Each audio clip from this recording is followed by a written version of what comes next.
বন্ধুরা, নিশ্চয়ই ভালো আছেন সবাই। আসসালামু আলাইকুম। আপনাদের সবাইকে শুভেচ্ছা জানাচ্ছি। আজকে একটা ছোট্ট প্রশ্ন নিয়ে আসছি। ছোট্ট একটা প্রশ্ন আমার মনে যাচ্ছে, এই জন্য আমি চাইছি আপনাদের সাথে একটু শেয়ার করি। আমরা জানি গতকালকে খুব হই হই রই রই করে কি বলে প্রচার করা হলো।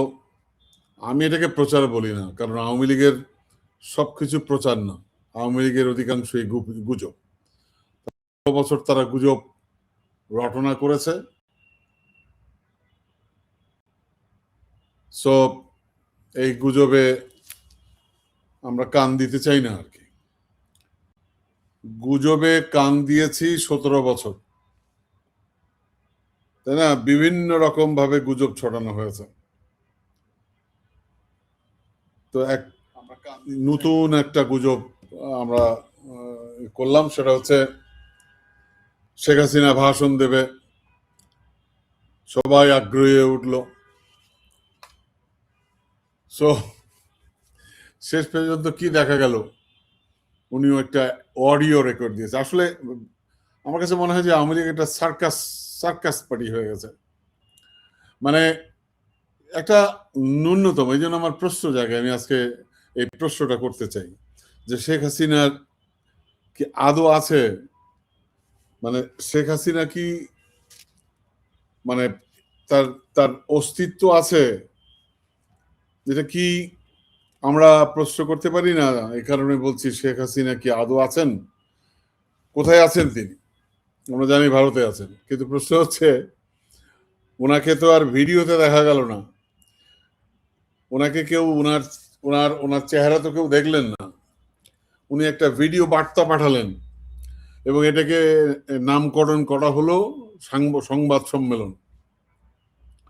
এবং এখানে উনি ভিডিও কথা বললেন, এটা একটা সাজানো একটা কি বলবো, সাজানো একটা ঘটনা আমরা দেখলাম। উনি 17 বছর যেভাবে করেছেন সংবাদ সম্মেলন, একই রকম, এর কোনো ব্যত্যয় নেই। এটাকে মকারি, একটা জাতির সাথে মকারি করা, গোটা পৃথিবীর সাথে মকারি করা, এটা একটা কি বলবো, এটা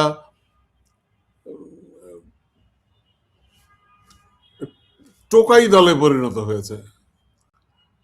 এটা আমি আওয়ামী লীগকে এভাবে বলতে চাই না, কারণ আওয়ামী লীগ অনেক বড় একটি সংগঠন। আওয়ামী লীগের এই স্বাধীনতা যুদ্ধে আওয়ামী লীগের অবদান আমি তো অস্বীকার করতে পারি না। তো এই দলটাকে সে এই এক এক এক মহিলা, যাকে উনি বলেন জাতির পিতার কন্যা, এই জাতির পিতাকে ডুবিয়েছেন। জাতির পিতা যাকে আমরা বলছি যে বঙ্গবন্ধু শেখ মুজিবুর রহমান, ওনাকে ডুবিয়েছেন। ওনার রাজনৈতিক দলটাকে ডুবিয়েছেন। এই যে লেগেসি আওয়ামী লীগের, এটাকেও ডুবিয়েছেন। এখন আওয়ামী লীগের লোকজন যতদিন পর্যন্ত ওনাদের এই জিনিসটা উপলব্ধি করবেন না, ততদিন পর্যন্ত আওয়ামী লীগের ওই ফিরে আসাটা কষ্টকর। কারণ এই শেখ হাসিনাকে ঘিরে এই যে যা ঘটছে, এটি সত্যি দুঃখজনক। অডিও বার্তাতে উনি আসলেন, উনি তো ভিডিও বার্তায় আসতে পারতেন বা ভিডিওতে আসতে পারতেন। প্রশ্নের মুখোমুখি হতে চান না। উনি প্রশ্নের সম্মুখীন কখনই হননি। উনি 17 বছর প্রশ্ন, যে সকল সাংবাদিক দালালি করেছে, যে সকল সাংবাদিক পা চেটেছে, তাদেরকে উনি সংবাদ সম্মেলনে ডাকতেন এবং সবার হাতে ধরিয়ে দিতেন কাকে কি প্রশ্ন করতে হবে। এইটাও ছিল এক ধরনের জাতির সাথে তামাশা। এবং এই সাংবাদিকদের মধ্যে বেশ কিছু সাংবাদিক আবার এখন ভোল পাল্টেছে। এখন অনেকেই যারা গণমাধ্যমে কাজ করছেন, তারা এখন বিএনপির তল্পি বাহক হয়েছেন। উনি 17 বছর এরা দালালি করেছে, চেটেছে। এই সাংবাদিকদের অধিকাংশ, অনেকেই এখন বিএনপির ঝান্ডা উপরে তুলে ধরেছেন। ঠিক আছে, অধিকাংশ, অনেকেই, আমি জানি অনেক প্রতিষ্ঠান, অনেক কি বলে গণমাধ্যম, যারা নতুন অনেক গণমাধ্যম আছে, তাদের অধিকাংশই এখন সেখানে এই আওয়ামী পন্থী সাংবাদিকরা আশ্রয় নিয়েছে। এটা আমি জানি তো, ঠিক আছে। সো এই জন্য বলছি যে এই তামাশা উনি করেছেন, এই তামাশা উনি আবারও করলেন, এবং এইখানে একটা প্রশ্ন উনি রেখে গেলেন যে আসলেই কি শেখ হাসিনার অস্তিত্ব আছে, উনার নিজের কোনো অস্তিত্ব আছে? এই তামাশা করার দরকারটা কি ভাই? এবং আরেকটি প্রশ্ন এখানে রেখে যেতে চাই, যে ঘটনাটি উনি ঘটালেন, যে যে এই রেকর্ডেড ভিডিও উনি বাজালেন, এবং ওখানে কোনো কেন্দ্রীয় নেতাকে দেখতে পেলাম না।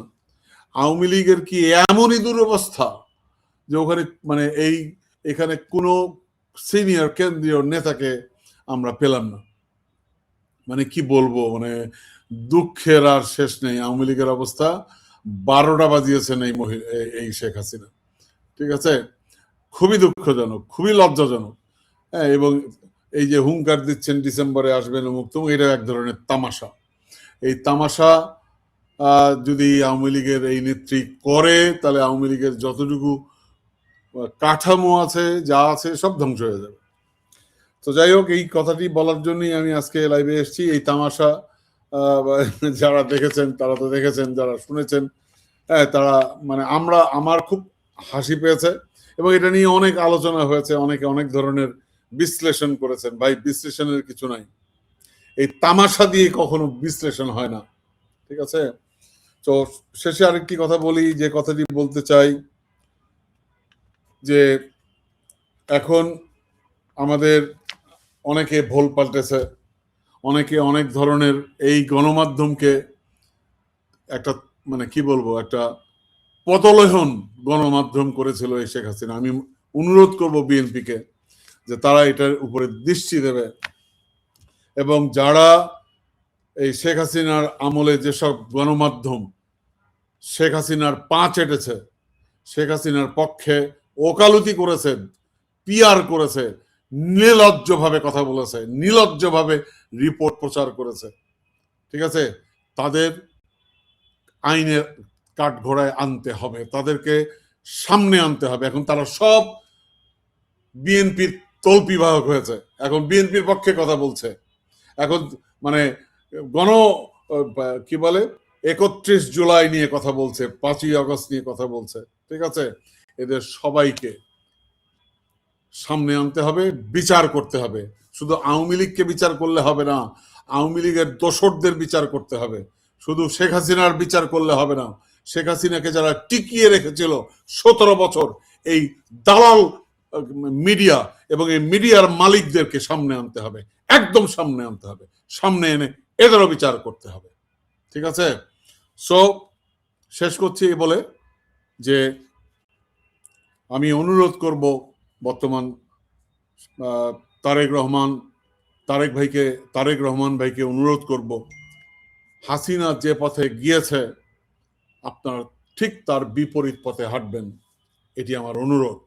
হাসিনার পথে হাঁটবেন না, হাসিনা যা করেছে সেটা থেকে বিরত থাকবেন, সেটা করবেন না, ঠিক আছে। তো পরে আরো কথা হবে, ভালো থাকবেন, সবার প্রতি শুভকামনা। আসসালামু আলাইকুম।